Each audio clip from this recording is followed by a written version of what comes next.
Good morning, everyone. I'm Jessie Lewis, the clinic coordinator. We are on to week 5 of our Cardio-ECHO Clinic, Your Patient with Diabetes at Risk for Heart Disease, a series of case discussions.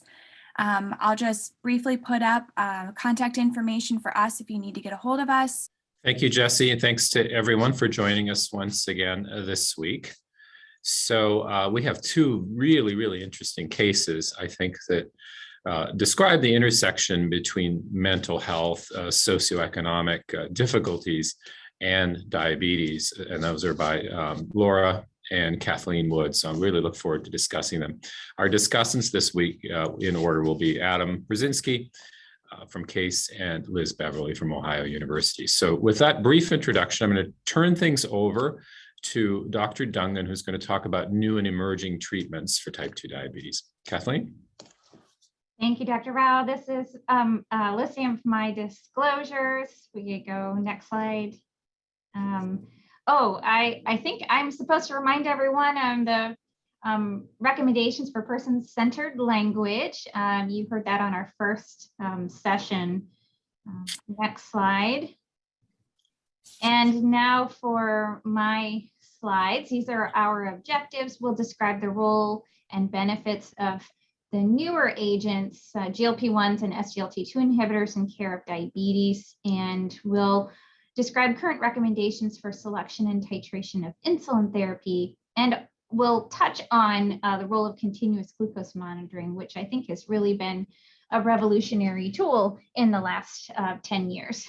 SGLT2 inhibitors and GLP-1s are the newer kids on the block, although they're really not that new.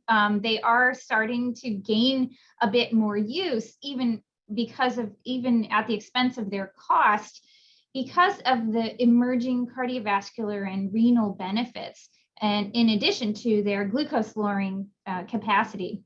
These two groups of therapies are particularly interesting because we are just starting to get some sense for how they might work together even.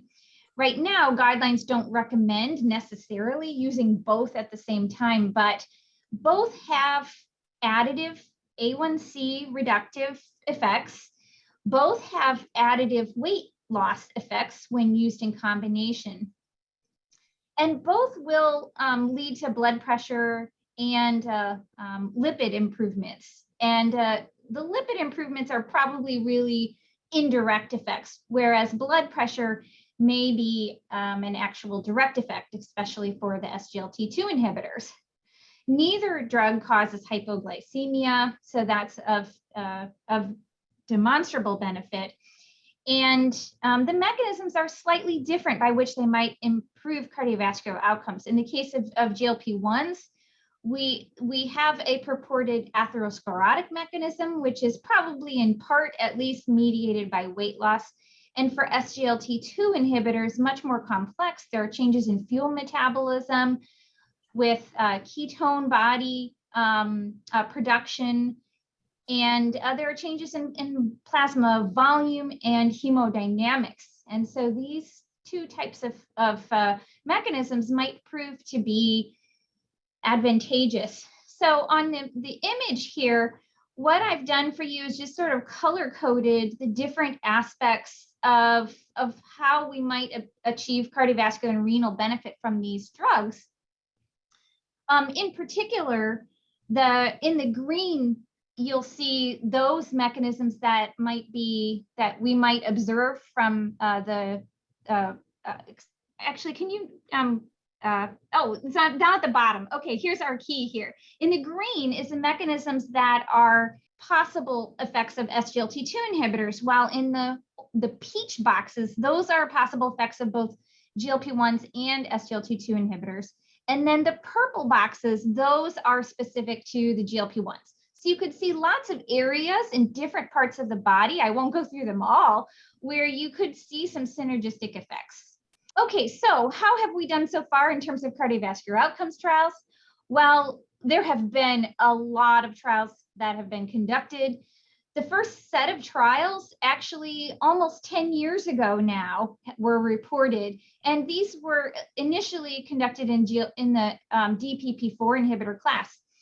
And I will spoil the suspense here and just tell you that across the board, every single one of them was found to be cardiovascular benefit to neutral. So neither no harm nor no benefit. Next.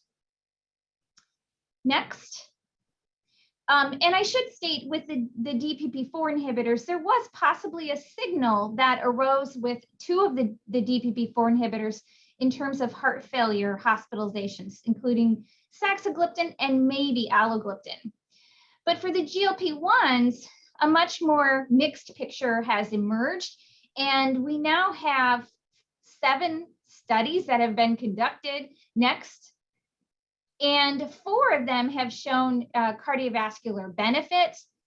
The couple that have not were either not powered to demonstrate cardiovascular benefit and showed cardiovascular, neutrality, and that includes Pioneer 6 and Excel, because it was a large enough study, but they had so much dropout because of the way that the drug is administered, that they weren't able to achieve any, really demonstrate that. And then Elixa, which is used a shorter acting GLP-1 that might explain why we don't see such a signal, and a different population, patients who had acute coronary syndrome in the acute setting, whereas the others were more of a mixed group of patients who had high risk for cardiovascular disease. And then in the blue box or greenish blue box is the SGLT2 inhibitor studies. And next, you'll see that most of these demonstrated cardiovascular benefit, and by benefit, they're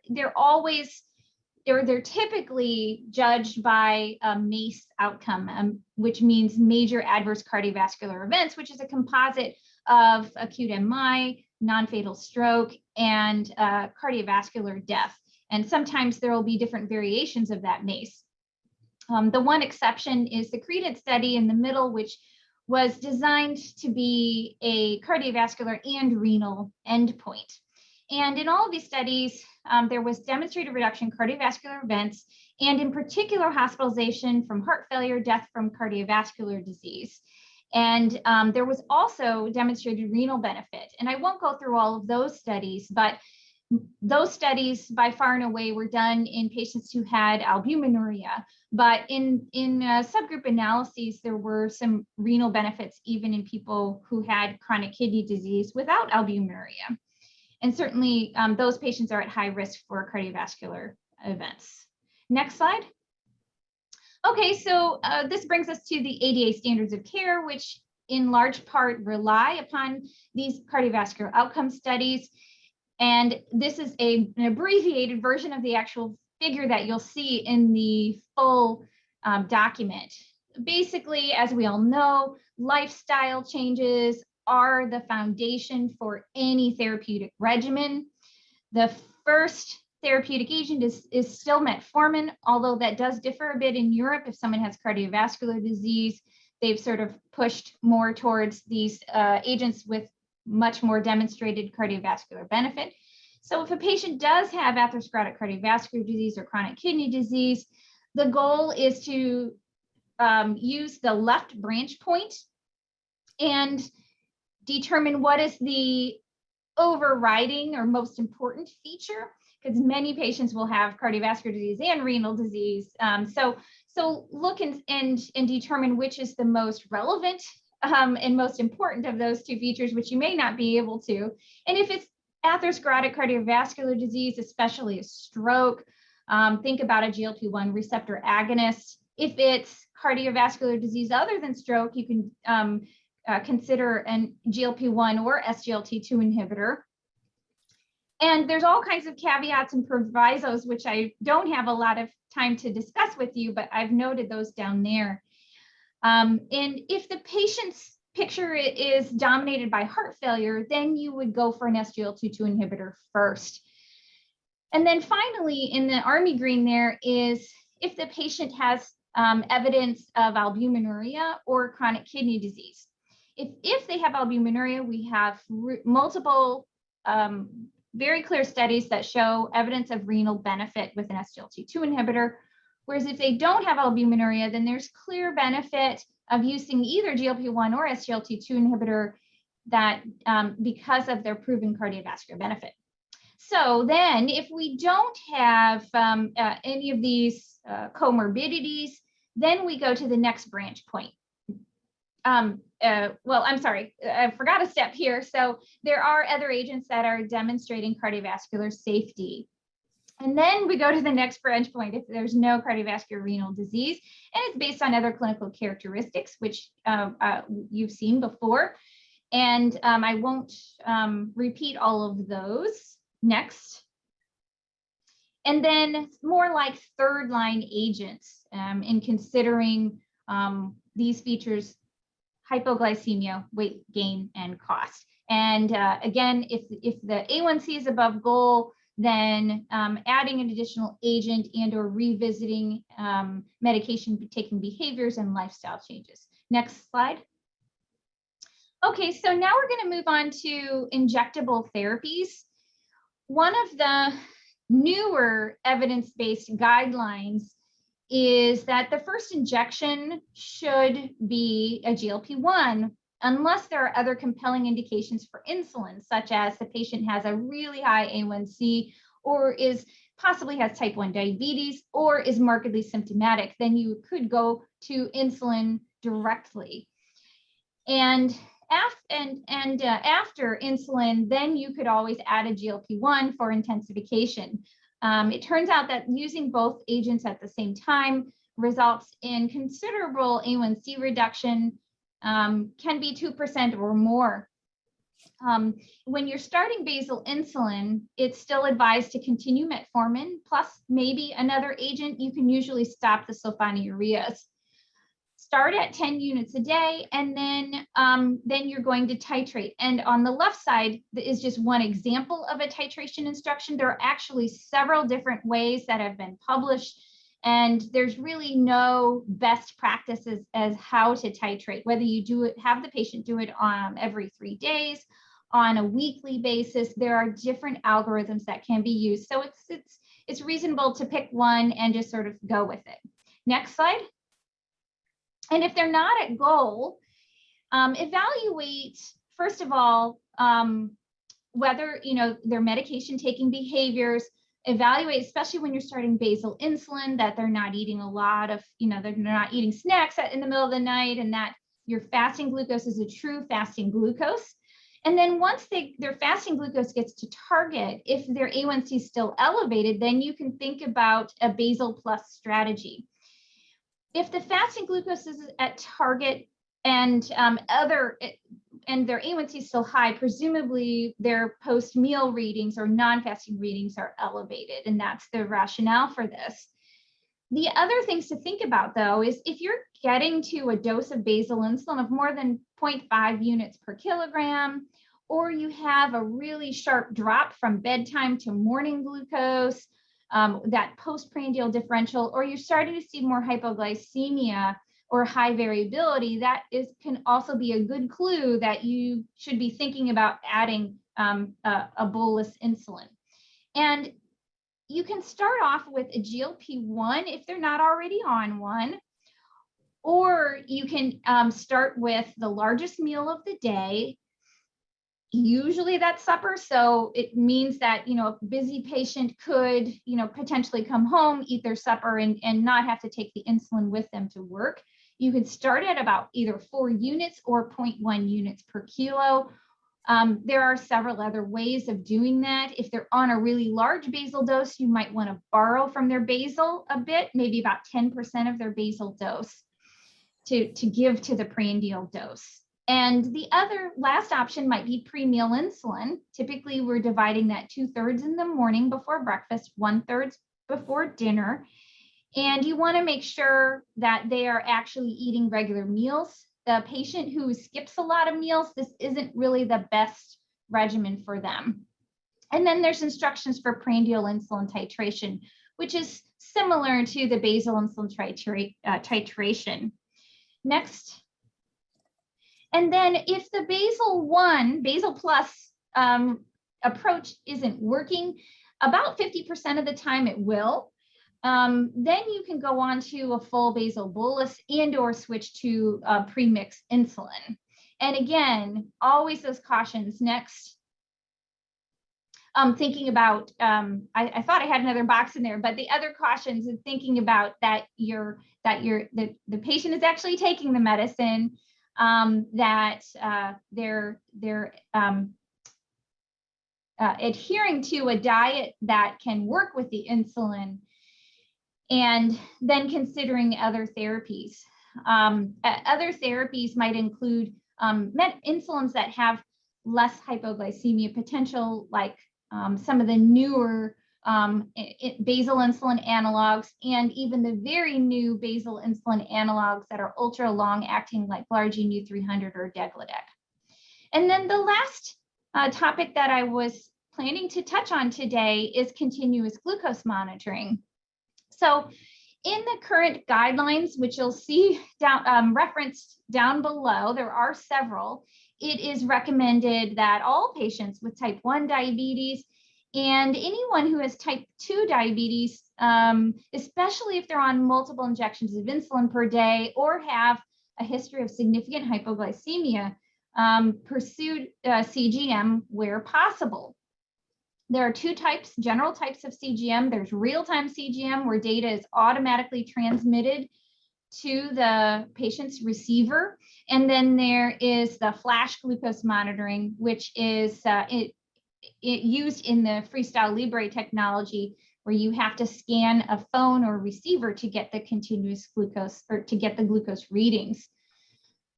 Most devices these days do not require calibration. The Medtronic device is one exception. You do need to do finger sticks if there is any suspicion of an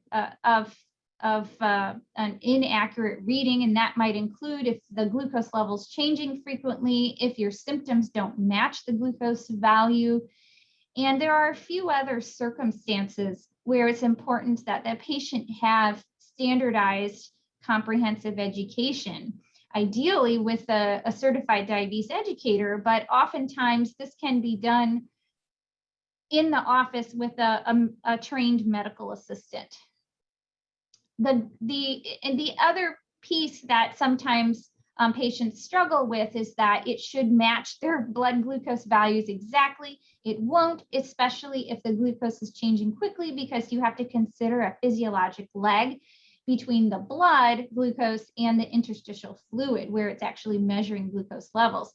But because you have such a large amount of data and you can see trends, it actually provides much more valuable information.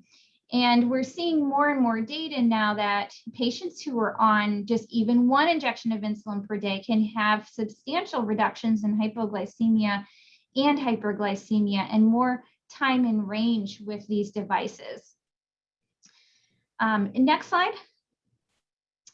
So this is the general recommendations for what we should be going by when implementing continuous glucose monitoring.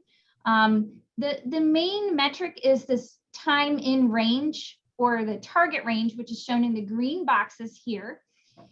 On the left is just type 1 or type 2 diabetes who otherwise are not at high risk of hypoglycemia, and who typically have an A1C target of less than 7%.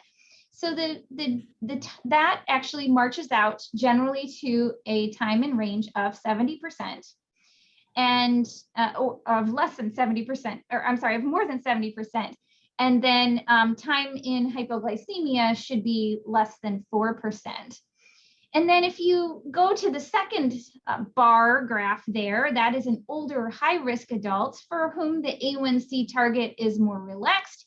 You can consider a time in target range of 50% or more.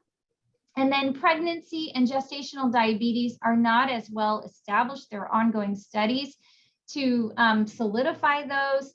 But if they have known type 1 diabetes, is still the target zones are about the same. But if they have gestational or type 2 diabetes, the idea is probably to aim for a larger percent of time in target.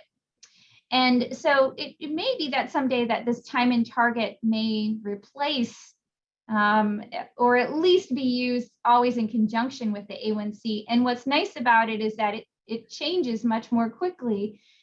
Ideally, you have 2 weeks of data to assess this, then the A1C will change. This is a standardized report that you will see in some version or other in all patients who've had CGM. And you can see the percent time in target range here. The blue there is the 50% of glucose values, and the dark green represents those percentage of values in the 10th percentile above and below the median line there, which is in orange. Okay, thank you. Thank you, Kathleen. We probably have time for one question. We do really need to get onto the cases. Any pressing questions? I'll just read this out from Laura. Can you clarify the appropriate combos with DPP-4 inhibitors and combos to avoid? So for DPP-4 inhibitors, they have an overlapping mechanism of action with the GLP-1 receptor agonist. So there's actually no benefit in using both at the same time. If someone tolerates a GLP-1, the GLP-1s are more effective in terms of weight loss, glucose lowering, and cardiovascular outcomes. So you would stick with the GLP-1. But DPP-4 inhibitors are so well tolerated that and so easy to use that if they can't tolerate a GLP-1, it's still a good choice. So there isn't any other contraindications for combination therapies with DPP-4 inhibitors. There's data for use with SGLT2s, metformin, even the TZDs and sulfonylureas. The other considerations, I mentioned sulfonylureas and insulin. Try to avoid, using those two together. Sometimes you have to do some cross titration so you don't make a patient particularly hyperglycemic. And then there may be others that I'm thinking of, but for the most part, once you're starting insulin, you want to try to, if you can, keep them on their metformin if there aren't contraindications, and in particular, that GLP-1 or SGLT2 inhibitor. Thank you, Kathleen. Great presentation. Also, back to Jessie for a moment. Just very quickly, a lot of you have been reaching out about watching the recordings, which is great. Feel free to email us if you're having any trouble viewing those or need to see a specific one. And then just to note, you have your post-clinic survey in your email. Just wanted to note one thing. We did add an additional question on there. It's just an open response question. We're looking for any sort of suggestions on topics of things you might like to see included in future ECHO programming. So just wanted to let you know that was on there, and we would love your feedback.